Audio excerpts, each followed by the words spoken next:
Thank you for tuning in to another episode of Locked On Bulls. That's Pat the Designer. I'm Haize. On today's episode, we'll be talking about a couple of Game 7s and just around the NBA. We'll also be getting into season reviews for all of the Chicago Bulls bench players that did not play key roles in the season. Maybe we'll get into all that and more on today's Locked On Bulls.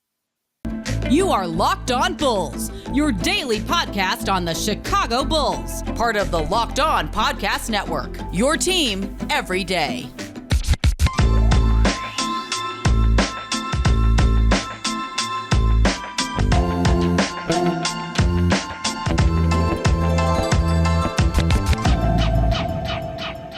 Thank you for tuning in to Locked On Bulls, part of the Locked On Podcast Network, where it's your team every day. Today's episode is sponsored by Sakara. We'd like to thank today's sponsor of Locked On Bulls, Sakara Nutrition. Sakara is a wellness company anchored in food as medicine on a mission to nourish. Go to sakara.com/lockedon20 and enter code LOCKEDON20 for 20% off at checkout. Pat, we had what was shaping up and should have been a day of high impact Game 7s. Luka and Tatum decided to say, "Hey, listen, y'all. Second halves not required watching for today's games, especially in the Mavericks game. Celtics Bucks game was more like the fourth quarter that necessarily wasn't appointment watching. But what did you think about these couple of Game 7s that we got today?" I mean, a little bit of a letdown, a little bit shocking. You know what I'm saying? It was one of those situations where I literally, we put on the Locked On Bulls Twitter. Glad we don't got to deal with this. You know what I'm saying? Because these Game 7s create more question marks sometimes than answers. I got a bunch of Bucks friends Buck fan friends who immediately texted me after and was like, "I can't believe we extended Bud. This is why he should have been fired last year." It was like, "It's been 2 minutes. Like, I can't believe y'all are here already." But it was an interesting day of basketball, right? Because I think that we thought that we were gonna see the two teams that were gonna be in the NBA, that were in the NBA finals last season, step up on this stage. And neither of them did. I mean, the Suns got mollywopped, bro. It was disrespectfully so. Yeah. But it was kind of a letdown on all fronts. You know what I'm saying? Like, I loved what Boston did. Boston defensively was amazing for a good chunk of this series. And they just showed it again today. And I think Jason Kidd just had them boys ready to play. Shout out to J Kidd, man. I love seeing him like transition, knowing like he was in Milwaukee and everybody was like, "Can he coach?" Little time in New York, and it was like, this mother can't coach. And then it was like, you know what I'm saying? Like, now you see him come back and you're like, oh, okay, he actually can coach. Maybe he just needed to sit on somebody's bench and not go straight from the league to the sideline. So it was interesting to see, though, man. I'm not gonna lie. I'll say this. I would rather be in both teams' situations right now than in the offseason situation that we have here in Chicago. Wouldn't you say? Like, I feel like both teams are poised this offseason to just be like, all right, run it back. Where we got a lot of questions going into this.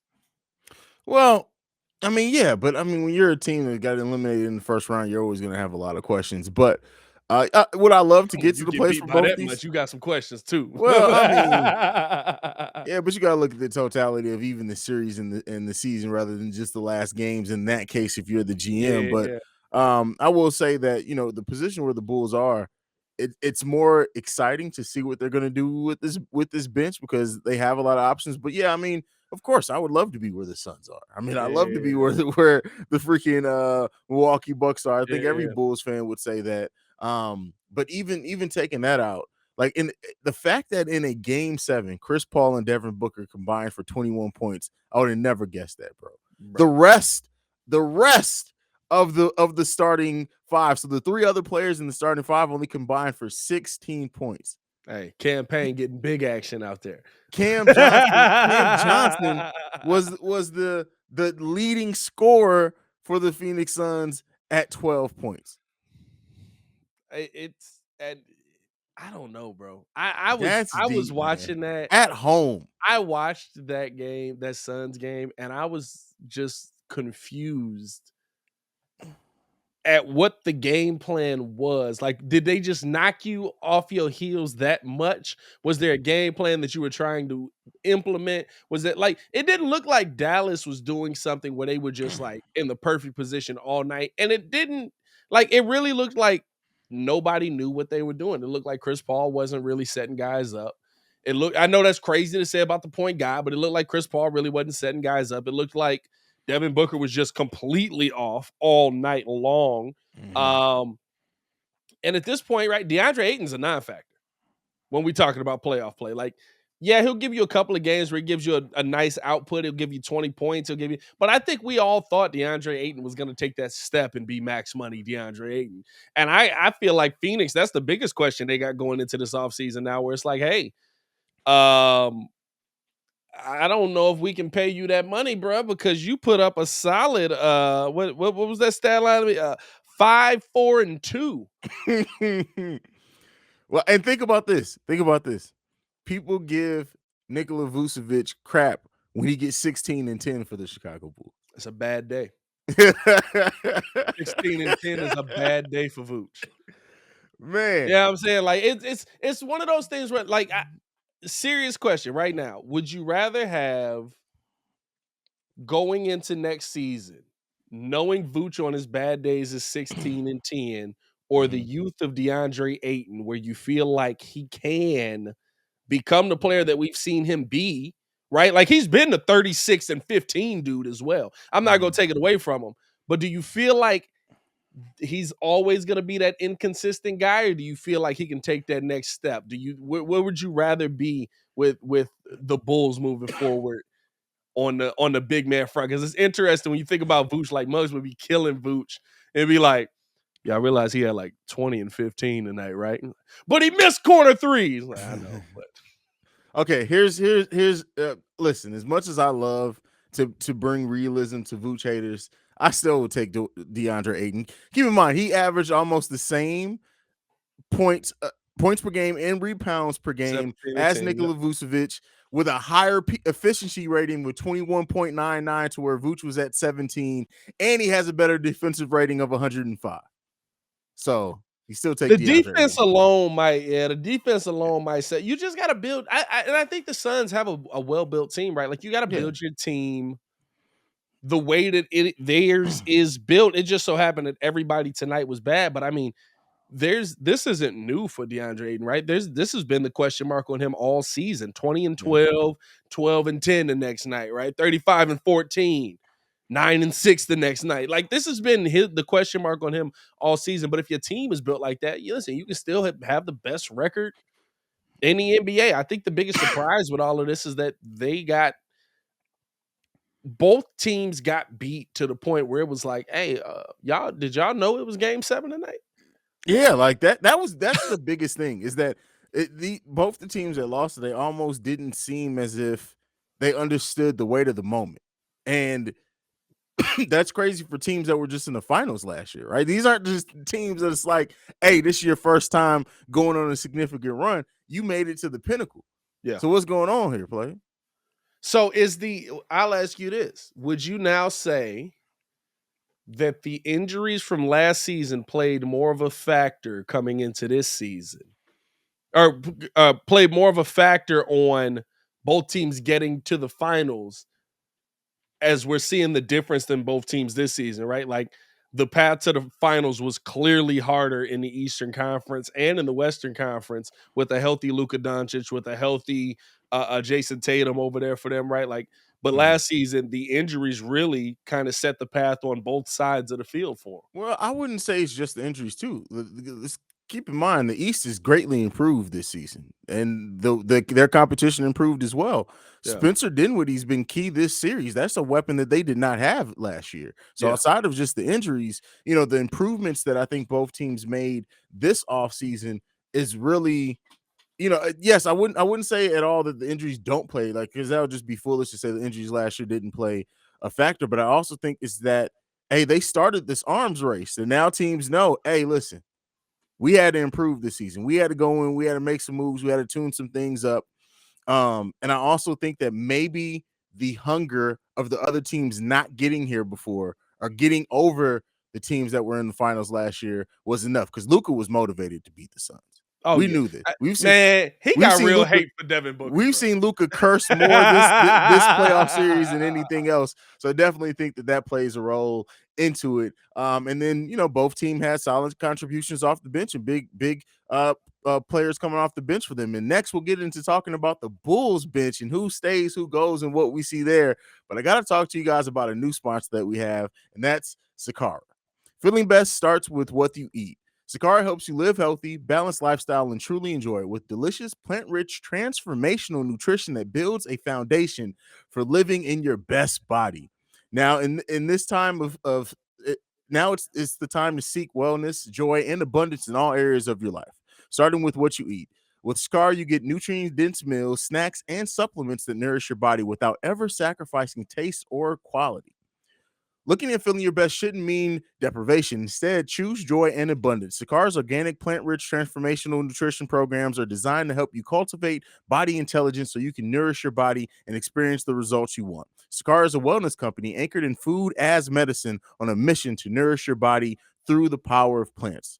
Sakara gives you the tools you need to transform your life with organic, ready-to-eat meal delivery program and functional wellness essentials.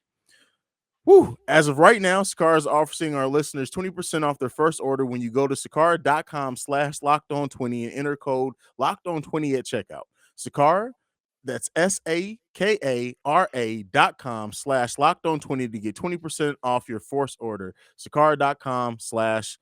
All right, Pat. We got to talk about an unfortunate part in our doing reviews over player seasons. We can't avoid it anymore. Why not start off the week getting the bums out the way, right? And we're gonna talk about the back end of the bench. Yeah, we're gonna talk. They're bums, bro. We're gonna talk about the back end of the bench. So first up, we're gonna talk about Tony Bradley, Matt Thomas, and Tristan Thompson.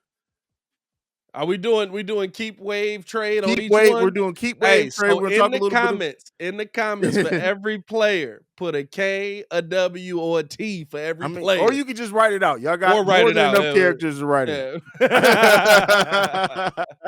Let us know what y'all doing with them. Oh God! But first, bro, we're gonna talk about somebody who's been the thorn in my side. I hate it every time he got on the court. That's Tony Bradley. Now, I will say this. Tony Bradley showed some flashes last season. There were some games in which Tony Bradley defensively, and the funny thing is that the advanced analytics, at least for Tony Bradley defensively, shows that he has the capability to be a hell of a defensive player.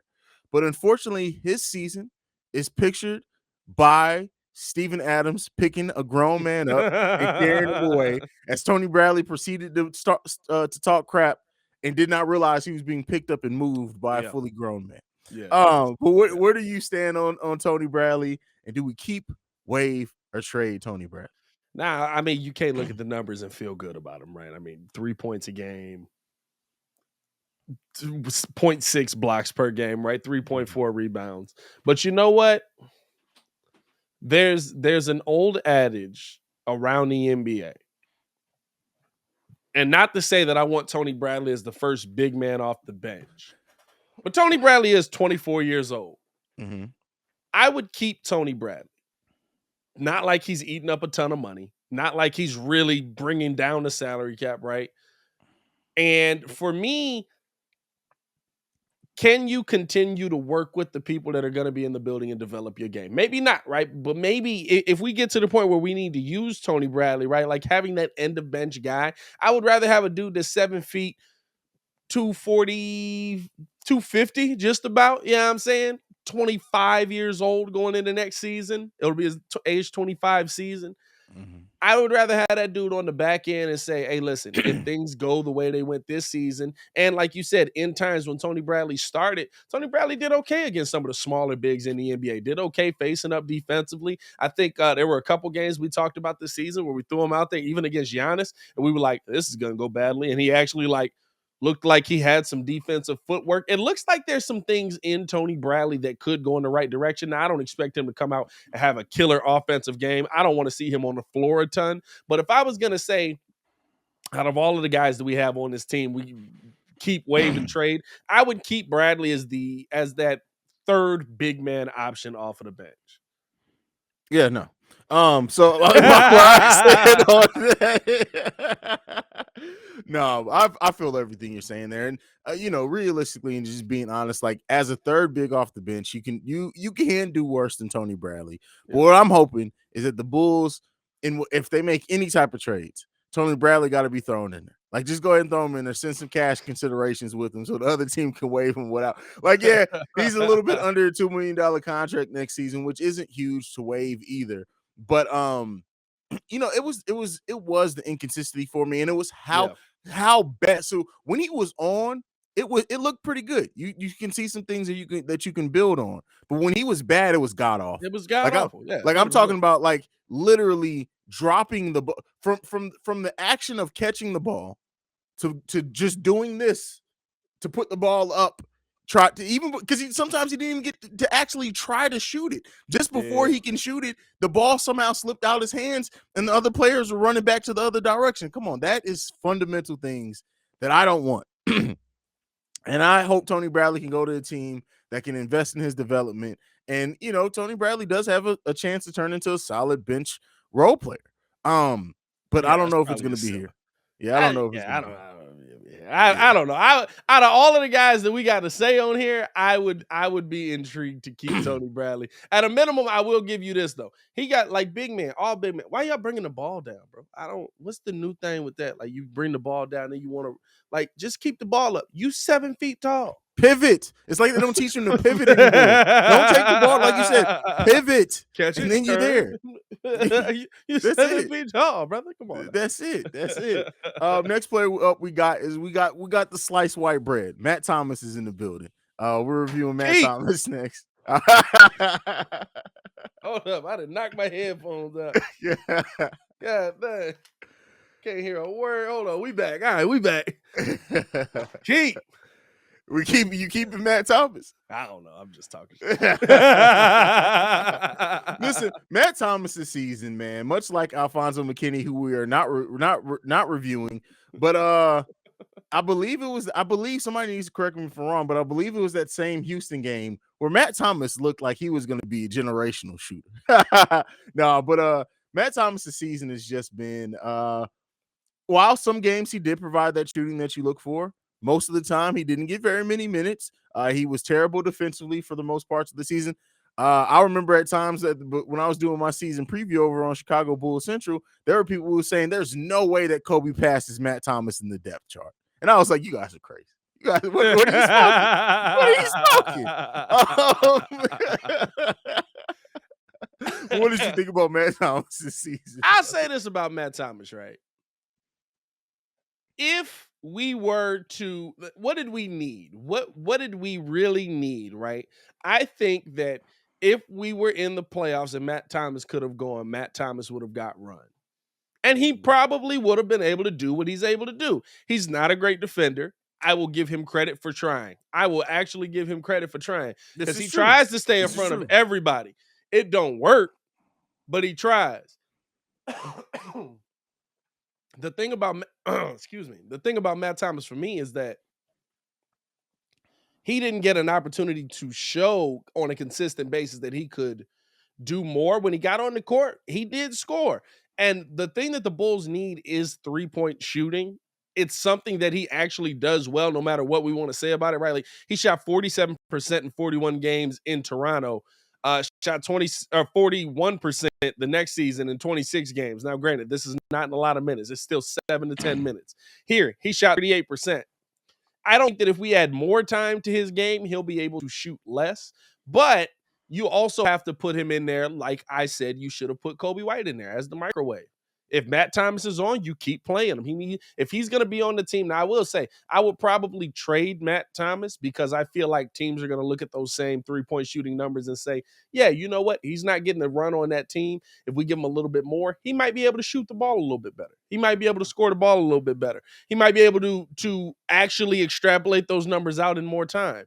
But I feel like he's going to be a trade piece because it's just I don't see the Bulls really trying to stick with the 6'3", 190-pound coach's son. You know what I'm saying? Like we've had our Ryan Arcidiaconos. Matt Thomas to me was another Ryan Arcidiacono. All right, that's fair. That's fair. So you're saying trade Matt Thomas? I would trade Matt because I think Matt does have value, right? Like I think if the Bulls wanted to keep Matt, they'd be cool with that. But I think I would trade Matt because I think people around the NBA will look at him and be like, at a minimum, he shot 38% from the field. Or 38% from three, I'll say. From three. Yeah. Well, so Matt Thomas is unrestricted, so it kind of got to be just gonna let him go. Like he's not coming back. Yeah, probably. He's just got to go. All right, the next one up before we end this part of the show, Tristan Thompson.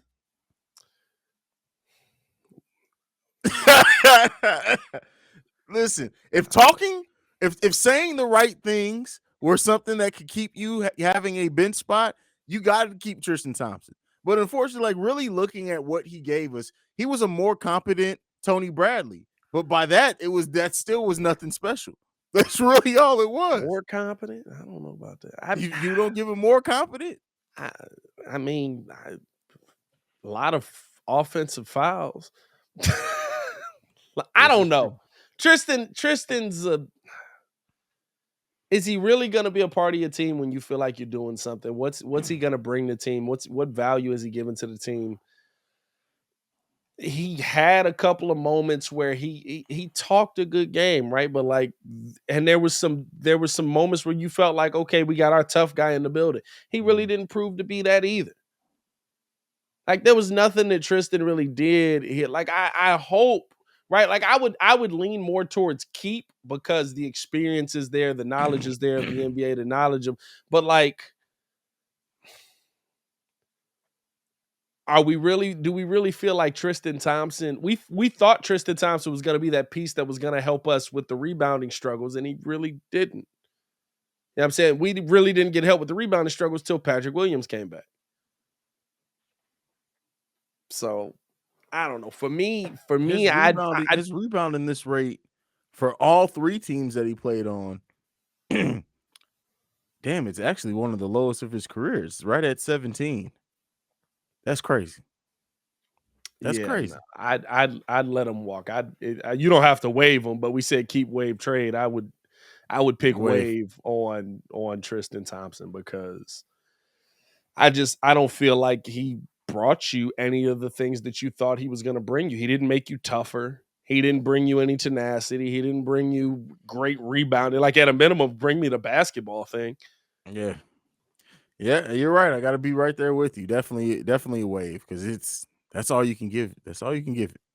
Hey, man, if you're going to be built on something, be built on rebounds, man. Be built on the basketball skill that you got. We're built on Built Bar over here, man.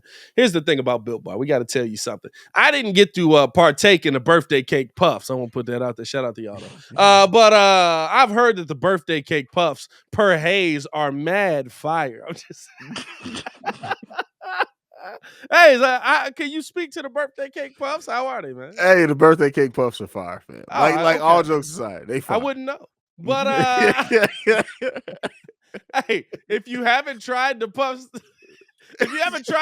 yet, I'll let you in on a little bit of secret because that's what friends do, man. It's a chocolate-covered marshmallow protein bar. Yeah, you heard me. Delicious flavored marshmallow covered in 100% real chocolate with 150 calories, 16 grams of protein, and only 9 sugars. Excuse me. This limited time flavor is an amazing option if you are looking for a healthy way to get flavor and variety into your day. All Built Bar is covered in 100% real chocolate. That means that With Built, you can eat healthy and actually enjoy doing it. That's what it's all about for them, man. They worry about making it taste good first, and then they worry about making it healthy. I don't know how they do it, but they get it done every single time. So go to Built.com to get the birthday cake puffs. Now go to Built.com and use the promo code LOCK15 to get 15% off your order. Use promo code LOCK15 for 15% off at Built.com. All right. Well, Pat, we got another set of bums coming up. Oh, dog. Hey, man, I didn't say it. I might have thought it, but I didn't say it. I say it all in fun. Troy Brown Jr., Malcolm Hill. Troy Brown Jr., I think, is the most disappointing player off the bench for me, because out of everyone that we've talked about so far, he had the most opportunity, averaging close to 20 points per game in over 2 months out of this season, which is huge for a bench player.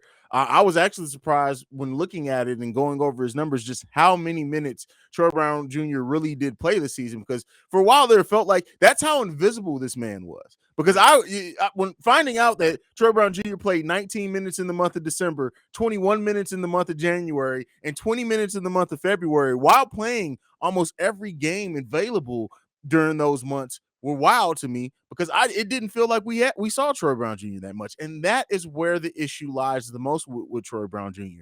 It's not the fact that he doesn't show you flashes. It's not the fact that he's still himself only 22 years old. It's the fact that he got so much opportunity and was basically invisible with that opportunity. What do you think, Pat? And it wasn't just on the offensive end. You know what I'm saying? It was like, okay, you're not scoring as well right now. We can kind of live with that. What can you give us on the defensive end? That's where we really thought we were going to see Troy Brown kind of flourish and step up for the Bulls. Now, granted, he was stepping up in situations where, much like Javonte Green, right? Like sometimes you're the 4, sometimes you're the 3. Really, he's a 2 guard out of all of that, right? But I mean, yeah, when you see somebody who's playing 21 minutes a game in January and he's giving you a solid 5, 1, and 1, you know what I mean? Like you would expected more out of Troy Brown. Granted, like you said, he's only 22. But I just don't think Troy Brown's going to be a part of this team. And I think the hardest part about it is, right, like the piece that we're looking for on this team, we traded to get Troy Brown, right? Like Daniel Jones is the trade to go, or yeah, that's his name, right? Daniel Jones. But who are you talking about? No, we got Troy Brown Jr. and the Daniel Gafford. Daniel Gafford, Jerry. Daniel Gafford. Who is Daniel Jones? Daniel Gafford. What you smoking, fam? Who is Daniel Jones? I don't know. We both still coughing on this one, so we both sound like we high doing it. No, Daniel Gafford trade. Daniel Jones is booby. No, never mind. I don't worry about it. But no, I feel like that's really like the most upsetting part about it, right? Because you saw Troy Brown come in and you felt like, okay, he's going to give you this kind of production to replace somewhat of similar to what Daniel Gafford could give you at a minimum, right? Like, give me at least 10 points a game.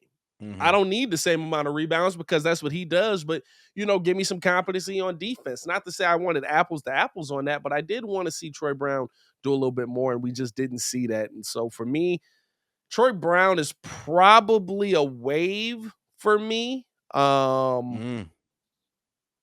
I mean, maybe, and I would say see if you can trade him first, but like, I don't. Is he a money make work guy? Like, so Troy Brown Jr. is a restricted free agent. I think, or is he unrestricted? No, he would have to be restricted at that age. He would have to be restricted at that age. 6'6", 215 pounds. Has some 3D capability if you have time to invest in him. I really do think that it's going to eventually be a trade for Troy Brown Jr., sign and trade at that. Yeah. I think there's going to be a team out there that looks at Troy Brown Jr., and that's if the Bulls don't renounce his rights early in, because they may renounce his rights if there's a free agent that they need to clear some space for. But if that doesn't happen, by the time a team gets to, because I think Troy Brown Jr. isn't going to be into that third, fourth wave of signings in the NBA free agency, and that may be a young team that looks that needs to fill the minimum spots or hit the salary cap minimum, because we do have a minimum that teams need to hit as well with the salary cap.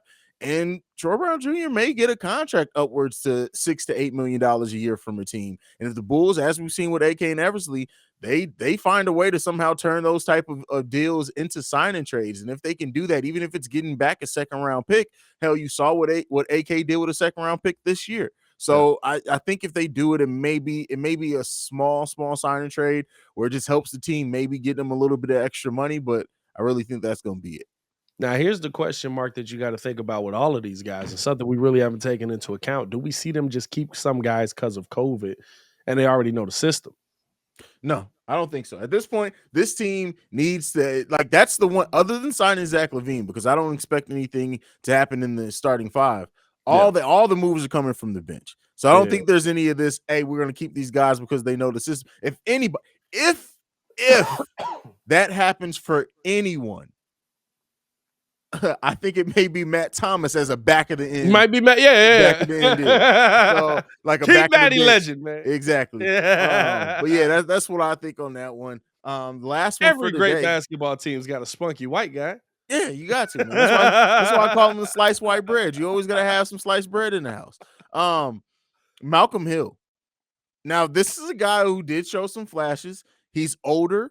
So that's part of what's going to go into my evaluation, because even though he doesn't have much NBA experience, he's an older player for the level of experience that he has. So I don't really expect him back to be 26 and to be a rookie. That doesn't bode well when you're not really giving much off the bench. But what do you think about Malcolm Hill? I mean, he's a body.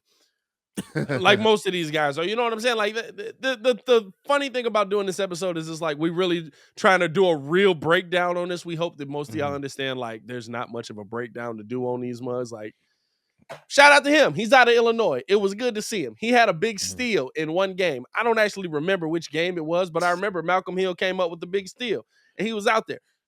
26 years old, 3.8 points per game. 1 rebound a game, which, I'm sorry, you 6'6", you got to give me more than 1 rebound a game.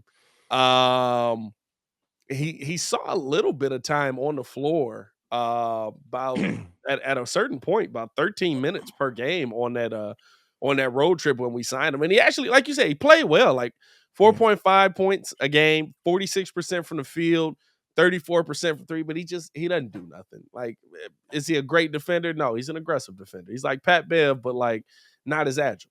You know what I'm saying? It's a lot of like, I'm gonna throw my body into you. So I think he's you let him walk as well.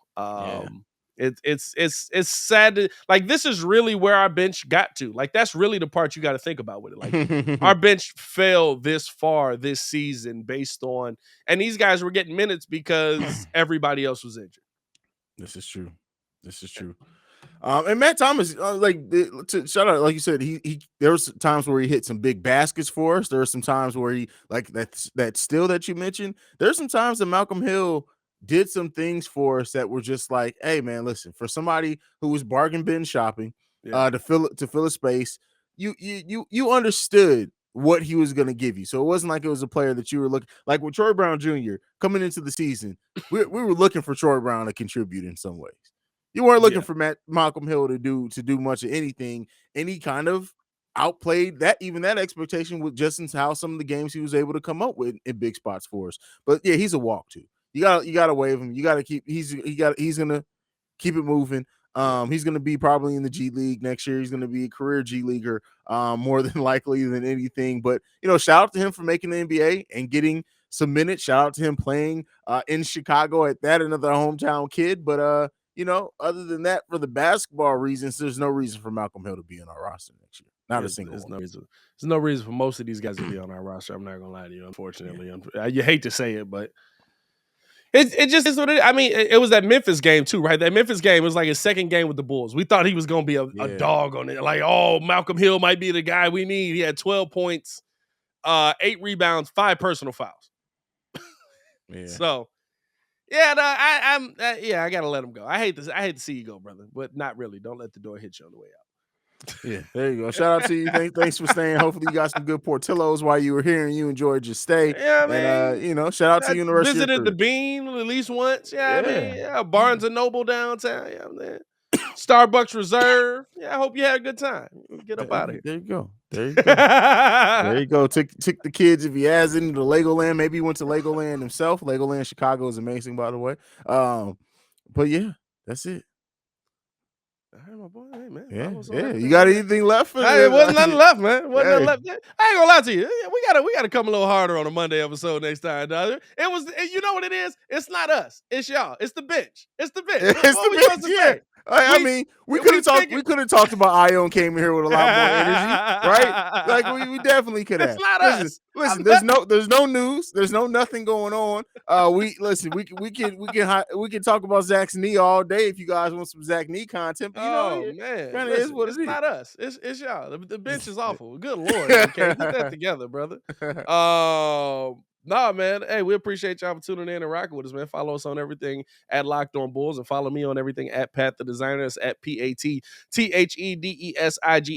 Yes, I did go to public school, but they taught me how to spell. You can follow me at CEO Haize, at CEO Haize. Thank you so much for joining us and tuning in to Locked On Bulls today. Thank you for making Locked On Bulls your first listen. Now for your second listen, go and listen to the Locked On experts take a deep dive into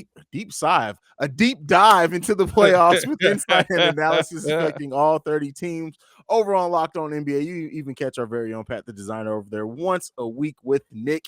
But that is it from us for today. We love you guys. We appreciate you guys so much. Stay safe out there, and we out this month. Peace, y'all. Peace.